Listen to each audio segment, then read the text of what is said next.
بسم اللہ الرحمن الرحیم۔ معزز ناظرین کرام، السلام علیکم ورحمۃ اللہ وبرکاتہ۔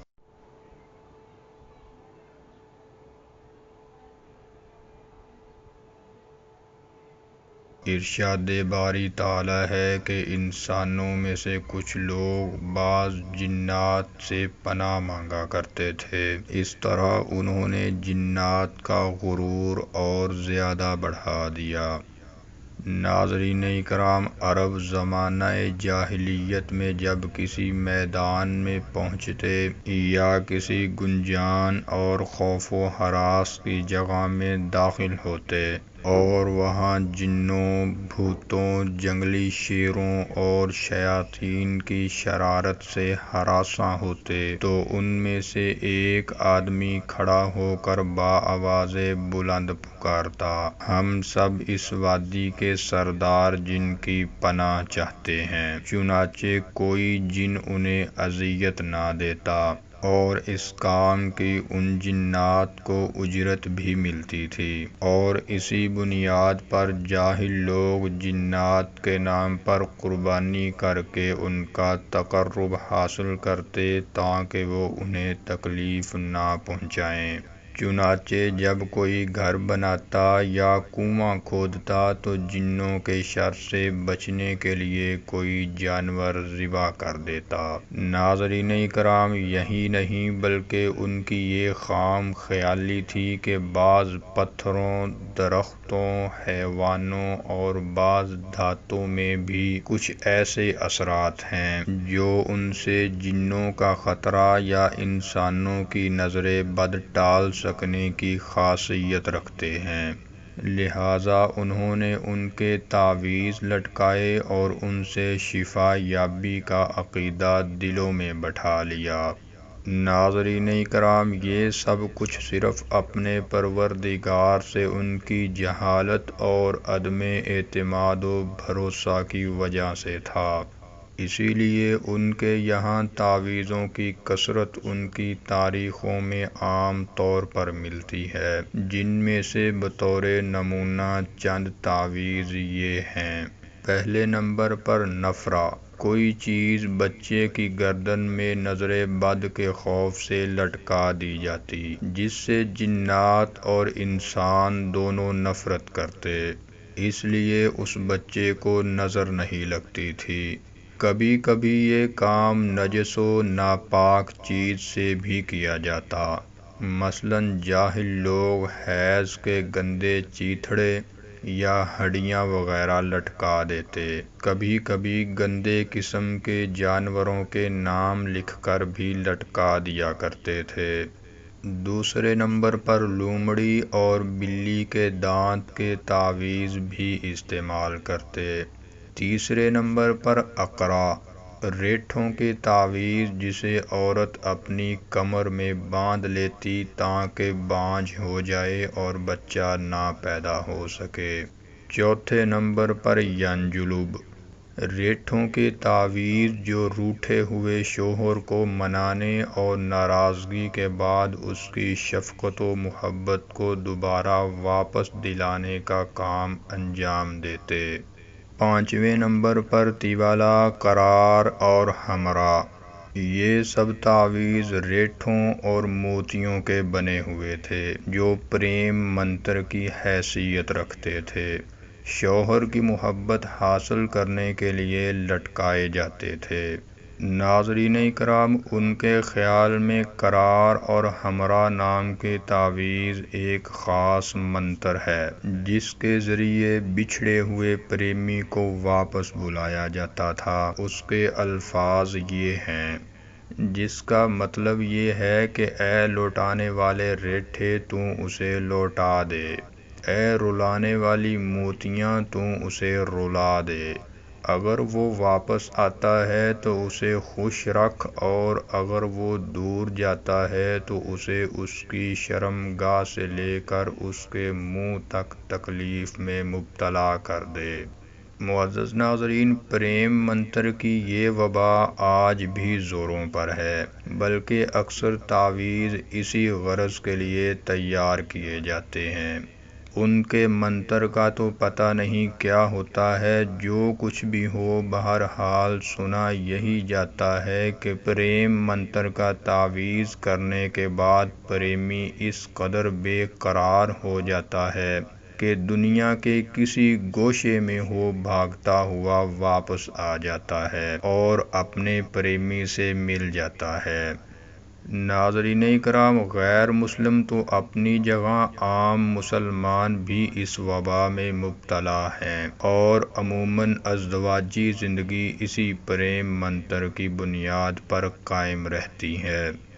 ناظرین کرام، حالانکہ مسلمانوں کی شریعت میں صاف صاف لفظوں میں اس حرکت کی مذمت کی گئی ہے اور اسے شرک سے تعبیر کیا گیا ہے۔ چنانچہ رسول اللہ صلی اللہ علیہ وسلم کا فرمان ہے، الطیولہ شرکن، کہ پریم منتر کرنا شرک ہے۔ ازدواجی زندگی کے اس پاک و صاف اور خالص توحیدی رشتہ کو شرک کی گندگی سے آلودہ کر دیا جاتا ہے، اور جس خالق نے میاں بیوی کو پیدا کر کے ان کے درمیان فطری محبت و شفقت ودیت کر رکھی ہے، اس سے قطع تعلق کر کے سندور و ٹیکا، جادو منتر، نقشے اور طلسمات پر بھروسہ کیا جاتا ہے۔ یہ سب جہالت نہیں تو پھر اور کیا ہے؟ ناظرین کرام، دیکھا جائے تو یہ منتر پروردگار کی ربوبیت اور الوہیت دونوں میں شرک اکبر ہے۔ ربوبیت میں اس لیے کہ اس منتر میں نفع و نقصان کا عقیدہ اور اس کی نسبت ان ریٹھوں اور موتیوں کی طرف کی گئی ہے، جیسا کہ اس منتر میں موجود ہے کہ اگر محبوب یا پریمی واپس آ جاتا ہے تو اسے خوش رکھ، اور اگر منہ موڑ کر جاتا ہے تو اسے تکلیف میں مبتلا کر دے۔ اور الوہیت میں شرک اس لیے کہ دعا اور استغاثہ کے ساتھ ان ریٹھوں کی طرف توجہ کی گئی ہے، جیسا کہ اس منتر میں موجود ہے کہ اے لوٹانے والے ریٹھے، اسے لوٹا دے، اور اے رلانے والی موتیاں، اسے رلا دے۔ ناظرین کرام، اس بے کسی اور بے بسی سے اللہ کی پناہ۔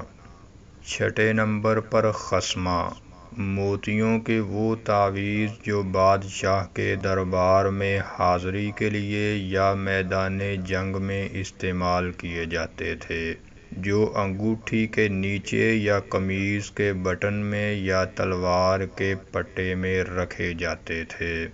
ساتویں نمبر پر اطفا، موتیوں کے وہ تعویذ جو پہننے والے کو شفقت و محبت دلاتے تھے۔ آٹھویں نمبر پر سلوان، صاف و شفاف دانوں کو ریت کے نیچے دفن کر دیا جاتا یہاں تک کہ وہ سیاہ ہو جاتے، پھر ان کو نکال کر پانی میں دھو کر آدمی کو پلاتے تو اسے تسلی اور سکون میسر ہوتا۔ نویں نمبر پر قبلہ، سفید دانوں کا تعویذ جو نظر بد سے بچانے کے لیے گھوڑوں کے گلے میں ڈال دیا جاتا تھا۔ 10ویں نمبر پر ودع، سمندر سے حاصل ہونے والے ایک طرح کے پتھر کا تعویذ جو آنکھ کی تکلیف دور کرنے کے لیے استعمال ہوتا تھا۔ معزز ناظرین، آج بھی بعض لوگ اپنے جانوروں کو خصوصاً بکریوں کو گھونگھا کی مالا پہنا دیتے ہیں تاکہ ٹھنڈ سے لگی ہوئی بیماری اور سوجن وغیرہ ختم ہو جائے۔ 11ویں نمبر پر سونے کا زیور، سانپ یا بچھو کاٹے ہوئے کو پہنا دیا جاتا، ان کے عقیدے میں اسی سے اسے شفا ہو جاتی۔ اس کے برعکس ان کا عقیدہ تھا کہ اس ڈسے ہوئے کو اگر دھات کا کوئی زیور پہنایا گیا تو وہ مر جائے گا۔ 12ویں نمبر پر خرگوش کے ٹخنے کی ہڈیاں نظر بد اور جادو سے بچنے کے لیے پہنا دی جاتی تھیں۔ 13ویں نمبر پر تہویتا، سرخ و سیاہ رنگ کا بٹا ہوا دھاگا، جسے عورت نظر بد سے بچنے کے لیے اپنی کمر میں باندھ لیتی، جس میں کچھ موتی اور چاندی کا بنا ہوا چاند ہوتا۔